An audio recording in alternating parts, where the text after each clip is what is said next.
Hey everyone, this is Dominic here with the Ravening Hordes Game Club in Saskatoon, bringing you another battle report. This is battle report number 4. This time we've got 5,000 points Vampire Covenant versus the Beast Herds. We played the counter thrust scenario with breakthrough to the secondary. Let's get right into it.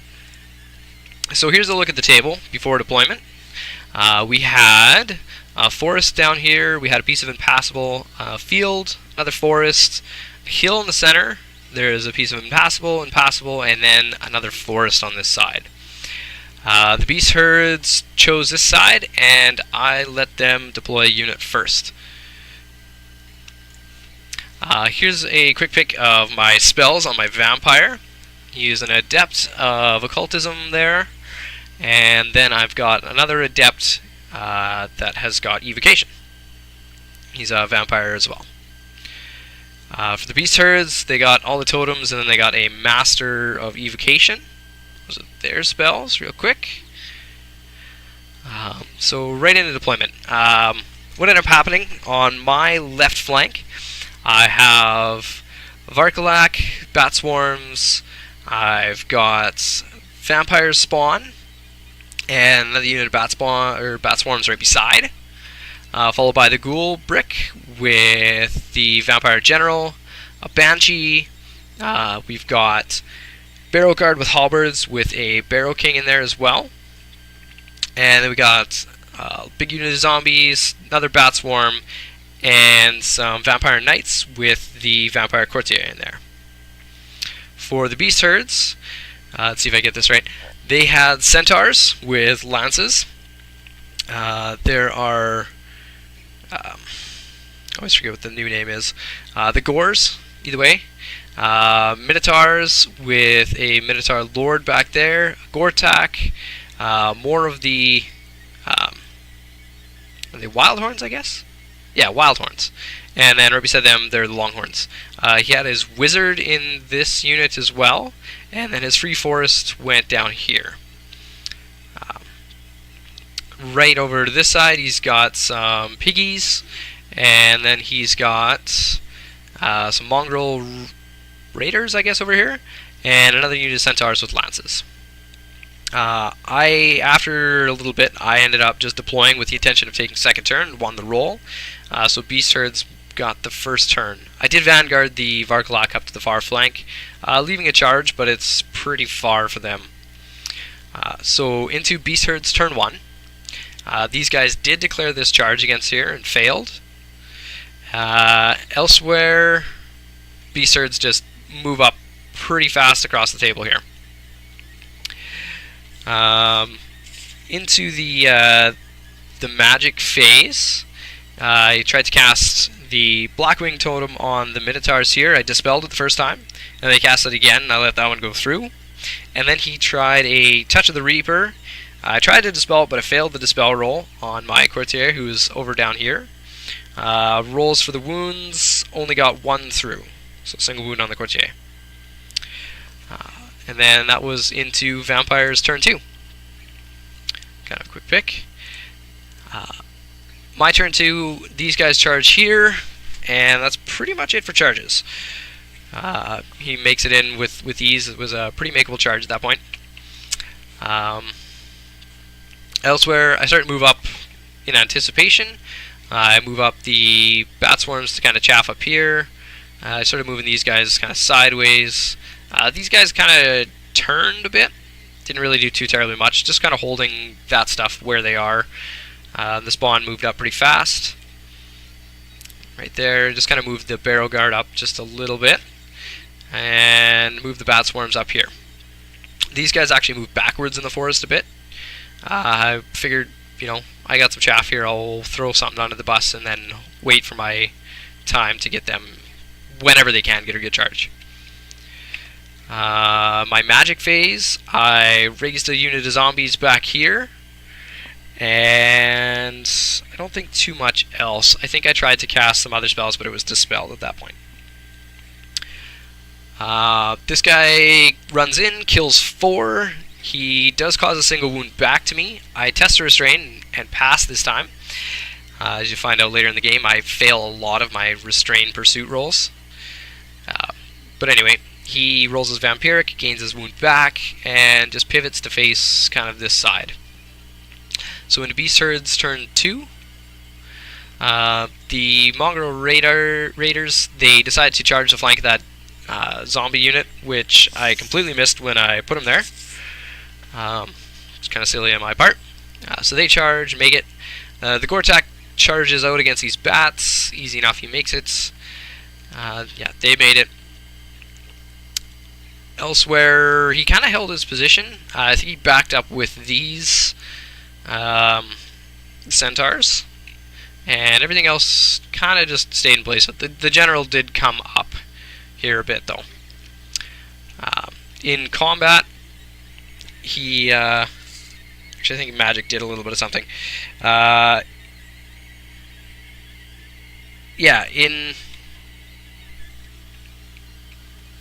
let's go back here. In magic, he did manage to get a little bit of damage off. Didn't take any pictures of that. But I think he got haste in the hour, killed some Barrow Guard, and some totems. I think he got Blackwing Totem again on the Minotaurs, just freeing them up to get a good charge on his next turn. So yeah, into combat. The Gortak finishes off the bats easily enough, and then he overruns a little bit, but not very far. He got to about here kind of thing. Here, the Raiders, they do a couple wounds. I think they only did 4 wounds, but with the flanks and everything, it does crumble me down quite a bit. So that was left. Started with 20 at the beginning. Only have 7 left at the end of that. Into my turn 2, the Bat Swarm charges the flank. These guys are in the rear. They make that charge. See there. And then I actually charged the zombies into the Gortak.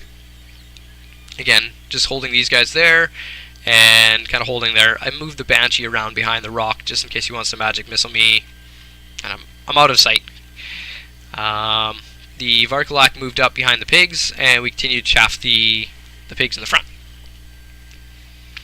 You see that's probably a bit of a spoiler there. In this combat, I kill all but 2, and I tried to test a restrain on these guys. That was the first fail, so they're just going right into that piece of impassable. The zombies run over, and the bat swarms continue to run. We do chase them down, and then we end up kind of looking like that over here, where I just stop in front of the impassable. Over here, the Gortak actually kind of doesn't do a lot against the zombies, surprisingly, and even more surprisingly, the zombies caused a wound. He wins combat. I think the first round was a draw. The first round was a complete draw. It was a push with the charge and the banner and the ranks and him whiffing, but did get a first wound off on him. Into Beast Herds turn 3, he charges his general out of the forest into the Barrow Guard, as well as he charges the Longhorns down the hill into the Barrow Guard. And then he charges the pigs into these bats here, and in the magic phase he Whispers the Veil onto the Barrow Guard unit. I think I let him get a different totem off on some of his other support units, but nothing that really came into play at this point. The big one was the -1 resilience on these guys. Oh, yeah. So into combat, we go into this one here first. And he whiffs again. I think he only caused 2 wounds. And then I swung back and I caused 2 wounds. Huge swing. He's stubborn 9 though. No reroll because unfortunately the BSB is out of range. Oh no, there was a reroll. Rolls the first one, rolls an 11. Rolls the second time, and that's where those double 6s came up. So he broke, and he went like 9. The zombies chase and go 11. Yeah, that was the total amount of wounds that the Gortak did. He did 2 regular and then 2 stomps, and then I chased him down. And I ended up right in front of the Minotaurs and kind of blocking all this mess. So they've successfully managed to take far more above their points, as well as chaff up the rest of his army. In this battle, it's pretty bloody. As you can see, I'm down to 1, 2, 3, 4, 5, 6 there from 31. I put a bunch of hurt on his main unit, as well as I put 2 wounds on his BSB. I actually kind of whiffed. I threw a lot of attacks on his BSB, and I think I only hit once and wounded once. But multiple wounds, 2 against standard, so I had a really good chance of just wiping the BSB off the board there. And if that was the case, I actually probably would have tied that combat, maybe. But either way, they were stubborn, so I did crumble more. That's the end of the crumble there. And then the ghouls are sitting here for my turn 3, a nice charge on here. Just sees them because of the boundary rectangle being right there.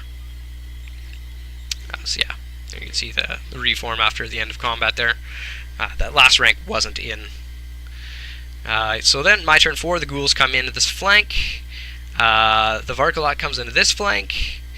The vampires spawn, make their leadership to march, and just fly over here. The bats kind of continue to move up.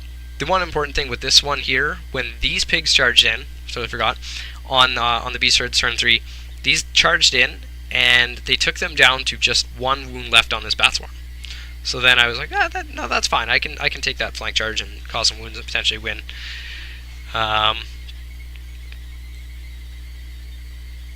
let's see here. Zombies kind of stayed. They made that charge. Elsewhere, you can see here that these guys are just holding back. They get their pick of the litter here. They got about 4 different targets, all within range, but nothing like these guys won't break. Those guys will probably cause a lot of hurt.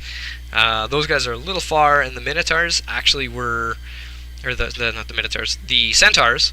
There actually wasn't enough space for me between this unit and the board edge to squeeze through to get past. Otherwise, I probably would have just taken that charge. He couldn't flee because he was drunk. So, but either way, couldn't get through there.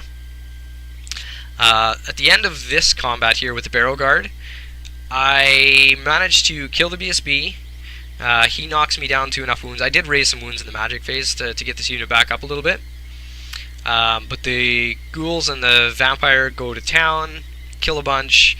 Then my Barrow King kills a couple more. His general, he issued a challenge, and I just accepted it with my unit champion. So he easily squishes the unit champion there. And he actually got out of combat because this unit was still there at that point in time, so he got pushed out. So he's just sitting there. And the Longhorns couldn't do quite enough damage. They break. I test to restrain on the ghouls again to try and face this guy. I fail again. So I'm running this way. You can probably see here. In that combat that was back, let's just go this one here, he causes the wounds. I only cause 1 wound, but charge in a flank plus fear, he actually fails his save. He goes through, loses some more wounds to DTs, and ends up on the top of the hill, which you can kind of see from a distance here. This is kind of going into Beast Herd's turn 4. The general's facing this way. There is a Banshee back here, but just the positioning of the impassable terrain, can't really get around to do anything about it. So Beast Herd's turn 4. Let's see here. The Minotaurs charge in. The Wild Horns charge in. What did I get? We got these Wild Horns charge in against the Barrow Guard, and these guys continue to flee. The Centaurs that were over here, actually, they charged the... Yeah, there's... I don't think I have a picture of them. There were some Centaurs over here. They actually charged the Knights as well. So, elsewhere, the... I don't think I got a picture of him. He moved around over here to get into position, anticipating these guys blowing through those guys against the Knights, maybe causing some damage, and hopefully you can get a flank charge off it, kind of thing. Going into combat, this one, they wipe me out pretty easily.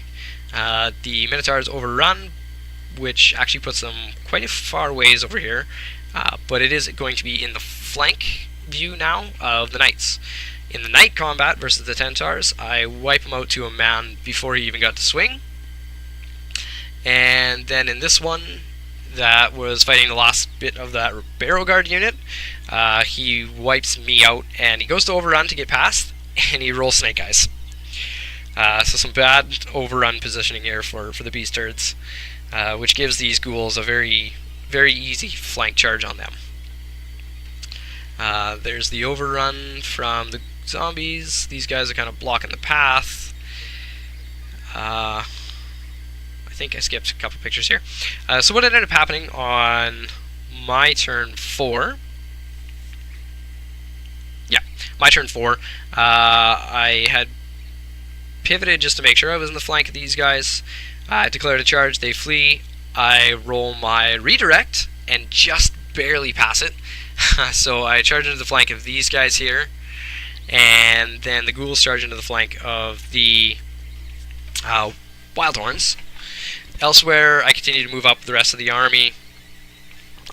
Magic, I didn't have anything that was going to do anything, because nothing was really wounded, and my other spells were all out of combat ones, so magic wasn't really effective or did anything for the last 4 turns of the game, I'd say. Both the first 2 turns were the only ones that had any magic of significance. Going into combat on the Vampire turn 4, the Vampire Knights take out the entire back rank. He's got one guy there with paired weapons, and he causes 7 hits, and he does 7 wounds, but by some miracle I make all of my armor saves. So we break him, run him down, as well as rolled a big enough charge. Only needed about a 9 to get into the flank of the Wildhorn combat with the ghouls. So now those guys are double flanked. We go into that one. The knights do a bunch of damage, the vampires both do a bunch of damage, the ghouls do a little bit of damage. The damage he does back to me is small. He breaks. I test to restrain again on the ghoul brick, and I fail again. So everything follows, and we go this way, is the direction I was going to chase him. So these guys are still on the back of the hill, these guys are on the hill. In this turn as well, I also forgot not to charge. In my turn 4, I actually charged the Banshee into the rear of the Minotaur Lord. And after I did it, I thought, why did I just do that? I'm pretty sure he had a magical weapon. Thank God he didn't. He does 2 wounds to me. I actually did a wound to him. And with that, plus my rear charge into the back, he actually is down by 1. He passes, but, you know, you roll enough dice and no BSB rerolls, things can go bad. So he passes his leadership check to reform and face me as well there. On his turn 5, he finishes off the Banshee. Yeah, there's the Minotaur Lord, he's fighting the Banshee. These guys decided to just move up. The secondary was breakthrough, so he's going to try and go over here just to see if he can contest it. The pigs actually rallied, so they're over here. And there's just like the raised zombies, the other bat swarm, the only bat swarm I had left. And the rest of my army is pretty much still intact there. So yeah, he finishes off, these guys moving in. My turn 5, I continue to move up a little bit. I think in Magic I just raised the wound back. Like I said, there wasn't really much of anything to do. I also had charged the vampire spawn into the pigs, and we toasted them off pretty easily. Everything else just stayed over here. His turn 6 just moved further in, and my turn 6 I just moved both the scoring units in to take the secondary objective as well. So in the end we did up the points, and there was a 53% difference, I believe it was, giving me the, I think it's, what is that, 16-4? I took the secondary for a 19-1, and then again, with our league, we give an extra point for every 500 points played above 4,500, so giving us each an extra 1, and neither of us were fully painted. So the final score there was 20-2 for the Vampire Covenant. Thanks for watching, guys, and hopefully we can get you guys another battle report here soon.